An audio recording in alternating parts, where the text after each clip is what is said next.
So, Sergeant Pepper took you by surprise?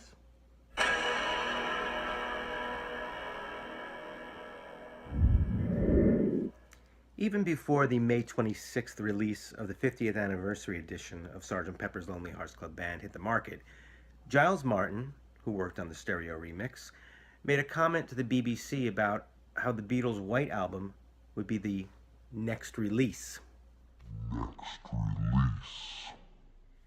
After a lot of hype surrounding that comment, Martin then backpedaled in a follow-up explaining that he was simply referring to the White Album being the next Beatles album historically speaking. And he promised he was not working on a remix at present. So the question is, did the media misinterpret Martin's comment, or was there an attempt by the Beatles to suppress information? They cannot be trusted. In all seriousness, the Beatles camp did a wonderful job of keeping some secrets from the public about the Sgt. Pepper box set. One thing for me was the lenticular cover that was really a brilliant addition, and when I opened that was a real treat and a surprise. Do you know what this means? So it makes sense for the Beatles to want to keep some things under wraps. Returning to Giles Martin's quote about the White Album being the next release, that's technically not accurate. This was the next release. Magical Mystery Tour was released in December of 1967. However, it wasn't an LP, it was released originally as a double EP. So the original quote about the next release, you'd have to say this is it. However, when Giles Martin corrected himself, he made a point to say the next album. So we're mincing words a little bit here, but I'd love to know what you conspiracy theorists think. By the way, unfortunately, I do not think that the Beatles are going to do anything for the 50th anniversary of Magical Mystery Tour. It would be nice if they do, if they prove me wrong. However, this box set, which was a DVD Blu-ray box set, was just released in 2012. It's still on the market, and I'm not sure they would put another release out. But we never know.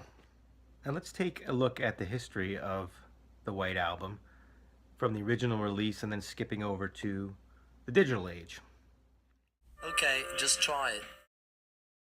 So the Beatles released the White Album on November 22nd, 1968.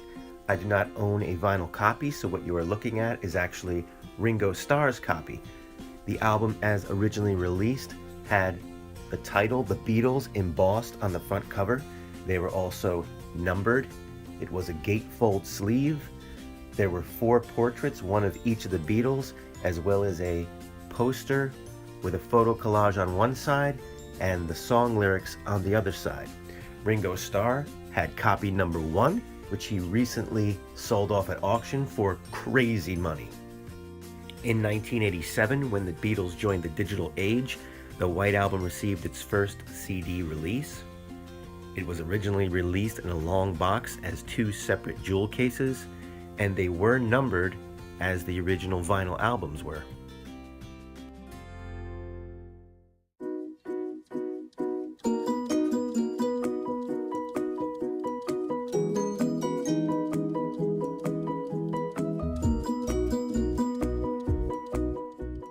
This initial numbered pressing in 2 separate jewel cases was subsequently replaced with a Fat Boy jewel case. Kiss me, fat boy! It was not numbered, but the mastering is the same, the book is the same, etc. In 1998, a nice mini vinyl replica CD version of the White Album was released to celebrate the 30th anniversary. This special edition was numbered, and although the same remaster as the 1987 CD was used, there were some corrections to the banding made, and also a digital glitch that existed in the 1987 remastering was corrected.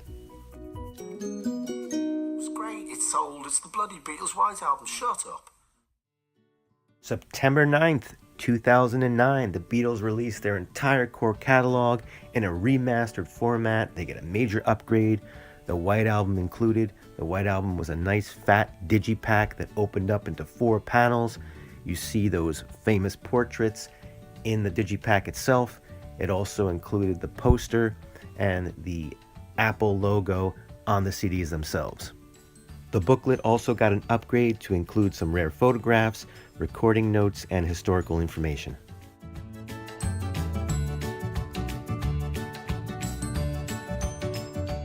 While the stereo version released in the box set or sold individually was a digipack, the mono version was only included in the in mono box set and was featured as a mini LP replica. Very nicely done.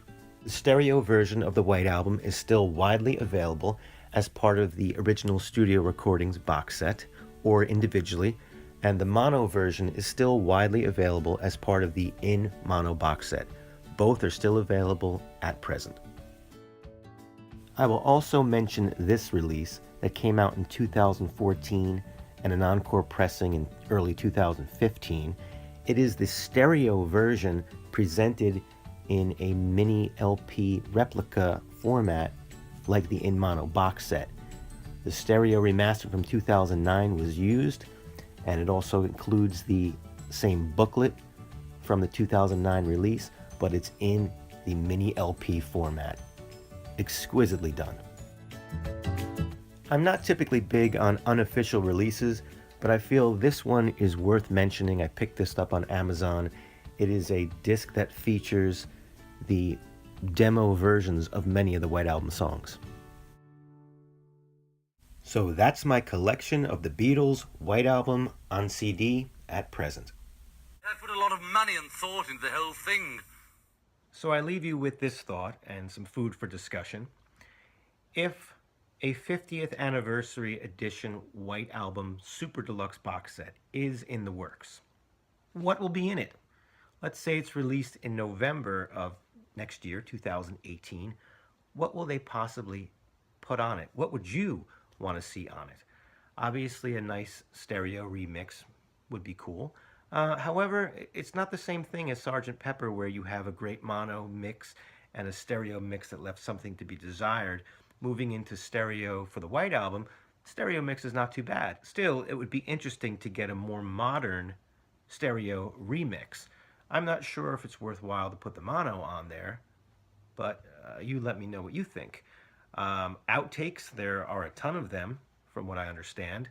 And also, one of my wish list items would be the demo versions of a lot of the songs that they've recorded at George Harrison's house, the Escher demos, as they're sometimes referred.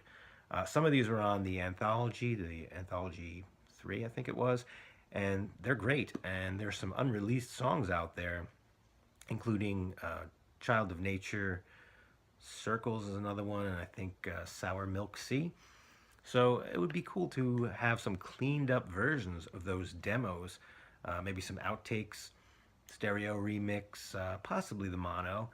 You could easily fit 8 discs into a box set, especially if they do the same format as they did with Sgt. Pepper, with the disc housing looking like the original album.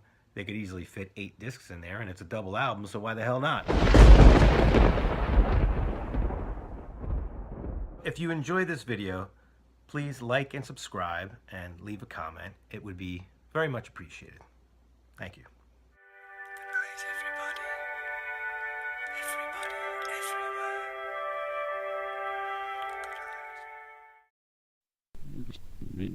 Nu var nasıl ama? Gösterilmesi.